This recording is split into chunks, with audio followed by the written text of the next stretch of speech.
En el caso de algunas religiones, como los musulmanes, ellos tienen un solo libro y no hay cambio.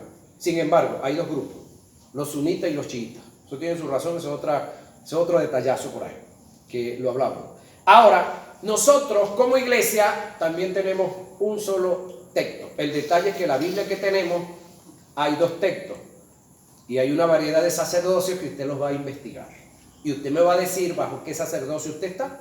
Y entonces yo le voy a preguntar qué hace usted en este sacerdocio queriendo vivir bajo las leyes de aquel o de aquel otro. Si es que hay aquel otro y aquel otro. Son detalles que usted va ahora a investigar y va a revisar.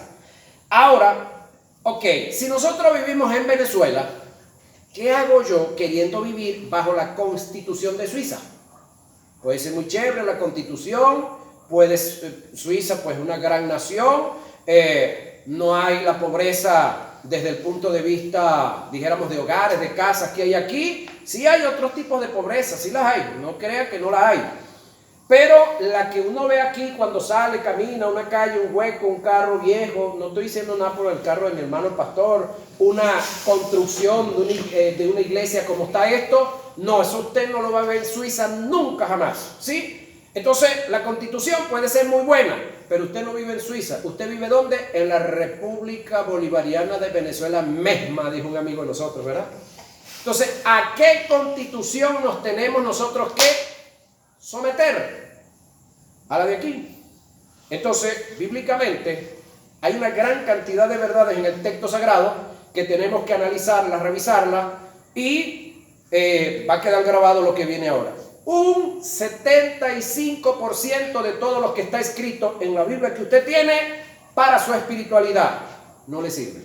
Pero ¿cómo lo vamos a hacer? ¿Cómo lo vamos a saber? Bueno, leyendo, estudiando y leyendo, escudriñando, dándonos cuenta de cosas que vamos a conseguir que son verdades circunstanciales y hay verdades trascendentales. Hay verdades posicionales y hay verdades posesionales. Estoy adelantando un poquito en clase para que no se me aburran tanto. Ahora, el problema de Martín Lutero con la Iglesia Universal es que descubrió la verdad absoluta en relación a la justificación por gracia. Esto tocó los intereses del clero, golpeó sus falsas creencias. ¿Cuáles eran sus falsas creencias? Que ellos decían que la gente se tenía que salvar por pagar. En ese entonces, pues ellos vendían unos pequeños pergaminos, como unos pequeños afiches, pudiéramos decir, con los nombres de las personas. Eso, el que pecaba iba al templo, hablaba con el sacerdote y pagaba la indulgencia. Pero había gente que tenía mucha plata y también tenía muchas ganas de pecar, y entonces no solamente pagaba la deuda que ya tenía por un pecado que había cometido, sino que le permitieron comprar por adelantado varios de ellos para pecar varias veces y no tener que venir tan rápido al templo. ¿Te imaginas la sinvergüenzura? Ahora, todos ellos estaban confiados en que era así. Martín Lutero, estudiando las Escrituras, se da cuenta que la salvación es por gracia y no por indulgencia. Entonces ahí es donde escribe las 95 tesis y las clavó en la iglesia en Gutenberg, creo, si mal no recuerdo, ¿no? Yo sé que es Alemania. Ok, clavó no, estoy confundiendo el autor o el que imprimió la primera Biblia, que es Juan Gutenberg. No, en Alemania. Entonces, esas 95 tesis armaron el problema dentro de la Iglesia Católica, porque los curas que estaban cuadrados con el imperio que lleva la Iglesia Católica era por indulgencia, y les dice que ya no es por indulgencia, que es por gracia, y le mostró el texto sagrado y comenzó a hablar de la Biblia. Lo persiguieron por 5 años y en una de esas pues él asistió a uno de esos tribunales que le armaron y él dice: bueno, si ustedes me demuestran que es por indulgencia como ustedes lo dicen, pero eso sí, me lo demuestran con el libro de donde yo saqué las verdades de las 95 tesis que yo escribí, que es la Biblia. Si ustedes me demuestran por la Biblia que es por indulgencia, que es por pacto, que es por pagar, yo no tengo problema, porque lo que yo escribí lo saqué de la Biblia. No pudieron, lo mandaron a arrestar, pero a la persona que le dieron la orden que lo arrestaran era alguien que ya estaba convencido, ya era del grupo de él, y lo que hizo fue protegerlo.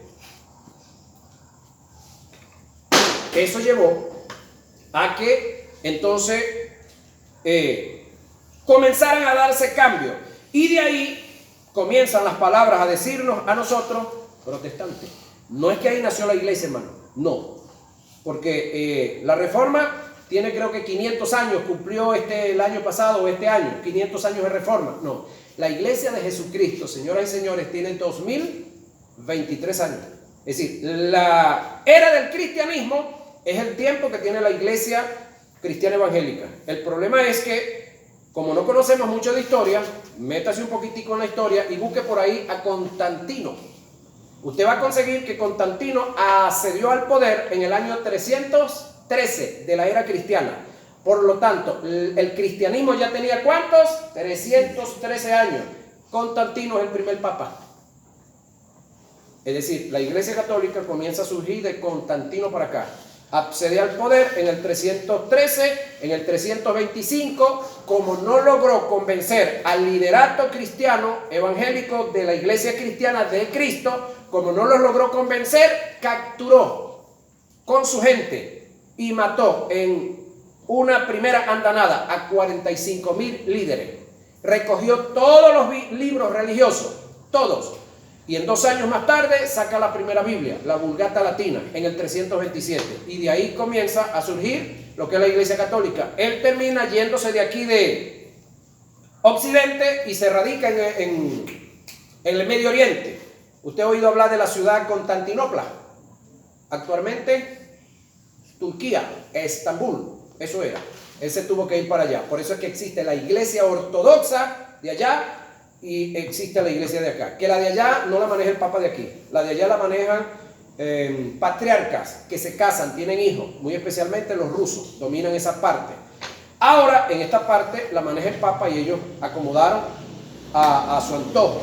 Entonces la Iglesia Católica viene a la existencia, señoras y señores, del 325 para acá. Pero de ahí para allá estaba la iglesia de Cristo, la iglesia de Cristo con Cristo.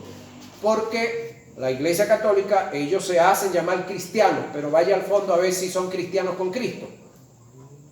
De Cristo solamente tienen la fachada, porque tienen otra serie de creencias ahí, que en la segunda materia que usted va a ver aquí, yo le voy a demostrar a usted que ellos no tienen la salvación. No solamente ellos, todos los que no aceptan a Jesús, todos los que no han recibido a Jesús, ninguno tiene fe.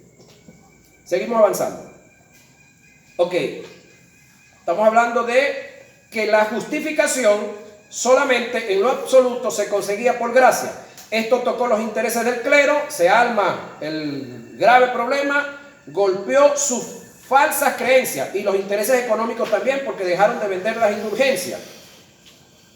Ellos crecían su doctrina equivocada, que tenían atado a un mundo en la falsedad, siendo fácil de ser controlado, manipulado e intimidado.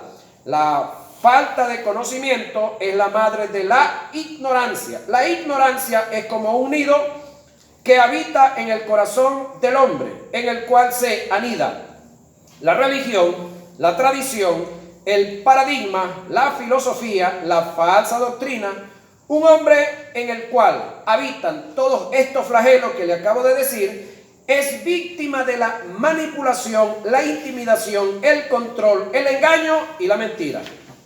Hay organizaciones protestantes, estamos hablando de nosotros los cristianos evangélicos, que velan más por sus estatutos que por la verdad absoluta de Dios.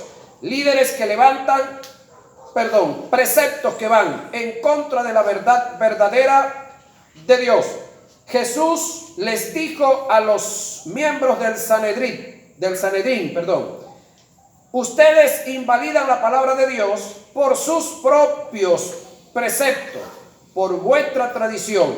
Marcos 7:13. En la iglesia reina mucho la ideología, es decir, ideas personales, que demarcan una forma de pensar, trayendo como resultado una creencia. Y esto se da y viene como producto de darle una interpretación muy propia a los textos sagrados. A eso se le llama eisegesis. Dicha creencia dentro de la iglesia se le